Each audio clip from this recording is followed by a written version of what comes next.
thank you so much for joining me tonight. Philippians 4:13 has been a tagline for generations of Christians, worn on sneakers, bracelets, t-shirts. Some even have it tattooed on the body. It's a favorite verse that in the past symbolized accomplishing anything you set your mind to because you are a Christian.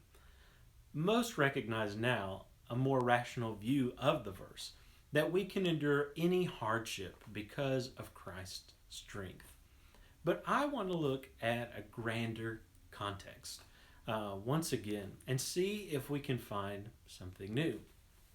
Philippians chapter 4, verses 10 through 13. I rejoiced in the Lord greatly that now at length you have revived your concern for me. You were indeed concerned for me, but you had no opportunity. Not that I am speaking of being in need, for I have learned in whatever situation I am to be content.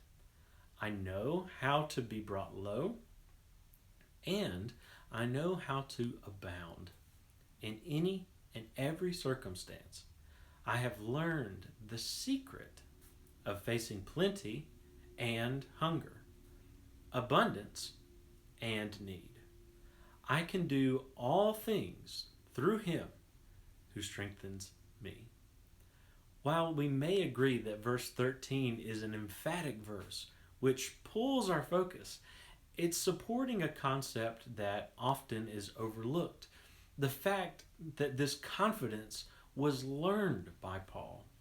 It's likely that you see the word learned twice in this passage. But in the original language, the words meant different things.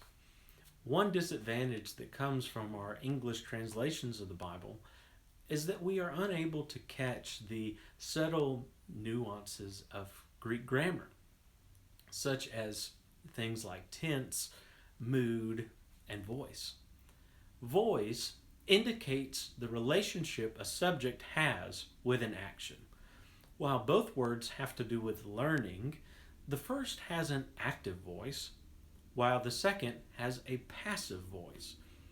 This just means that the first word indicates Paul was seeking to learn, while the second indicates that the learning was done to him. He was being taught. Only the King James Version makes this distinction out of all of our modern translations. All of that is to say that there was intention behind learning contentment. Paul sought to learn it, and the Lord taught it to him. He could say Philippians 4:13 because he learned contentment. This contentment is rooted in the fact that Paul learned to be totally dependent upon Jesus. That his strength to continue on did not come from his own might, but by the powerful hand of God. So, how do we learn this? How did he learn that it is enough to have Christ and not to seek for anything else? God enveloped Paul in wisdom by taking his circumstances and using them to bring about glory. Take the thorn of the flesh, for instance. When God told him that his grace was sufficient for Paul, that his power was made perfect in his weakness, Paul said this in 2 Corinthians chapter 10 and verse 10. For the sake of Christ, then I am content with weaknesses, insults, hardships, persecutions, and calamities. For when I am weak, then I am strong. God knows how to make one triumph out of suffering, to exalt the lowly and give power to weakness. Paul learned contentment firsthand by the unanswered prayer to remove his thorn. For all we know, it never left him. But the hindrance did not burden his soul. It was not a cause for anguish or complaining or worry in his life any longer. Paul also learned contentment by learning to self-sacrifice, by self-denying himself. Philippians 3 verses 4 through 8. Though I myself have reason for confidence in the flesh also, if anyone else thinks he has reason for confidence in the flesh, I have more. Circumcised on the 8th day, of the people of Israel, of the tribe of Benjamin, a Hebrew of Hebrews, as to the law, a Pharisee, as to zeal, a persecutor of the church, as to righteousness under the law, blameless. But whatever gain I had, I counted as loss for the sake of Christ. Indeed, I count everything as loss because of the surpassing worth of knowing Christ Jesus my Lord.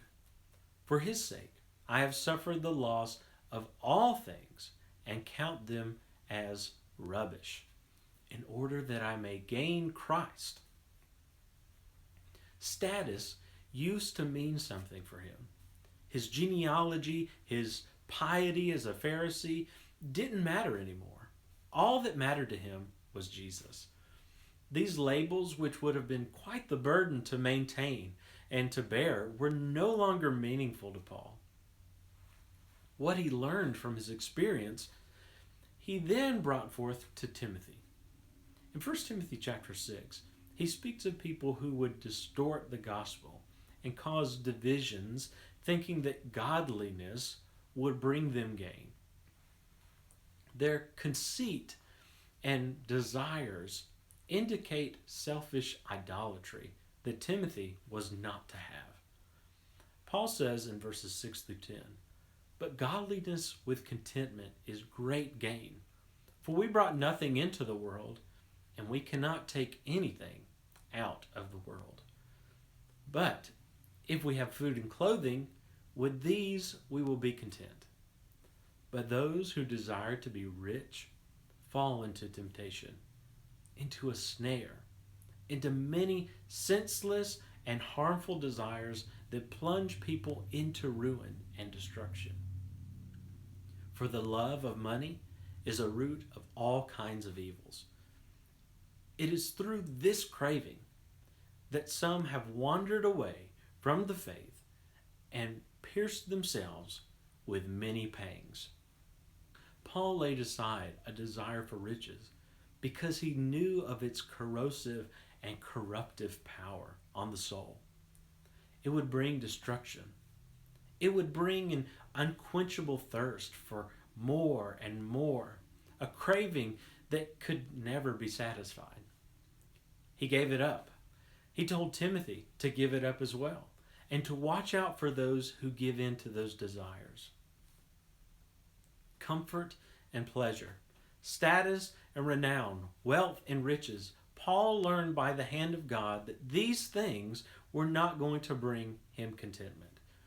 He denied these things, put the desires for such out of his life, and did something that all Christians are to do. Denying self is part of the contentment, but its fullness and perfection are in desiring God. His life did not merely consist of the absence of those desires, but it was replaced by a desire for Jesus Christ. Paul was content with having Christ. He was filled up with power and grace because of his thorn. He was exalted in the church for his humility. And his food and his clothing were provided for him so that he was not in any want. When he was beguiled and grew hungry, his peace and his food was to do the will of his Father. With confidence, he wrote from prison, "In any and every circumstance, I have learned the secret of facing plenty and hunger, abundance and need. I can do all things through him who strengthens me." Jesus provides something that we cannot find anywhere else. True, meaningful, lasting contentment. When we long for him, we are satisfied, not in longing or wanting for any other such thing. So, what are your deepest desires? What things cause you to grumble and complain? What causes your worry and your pain? We need to seek the Lord and be strengthened in His might and find the peace that He is able to offer. Remember, this was something that Paul had to learn. And so we, in our lives, will have this process of learning.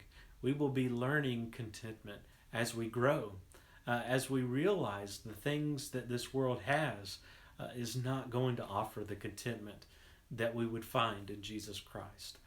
Thank you so much for watching this evening, for joining me in with this idea, this lesson on contentment.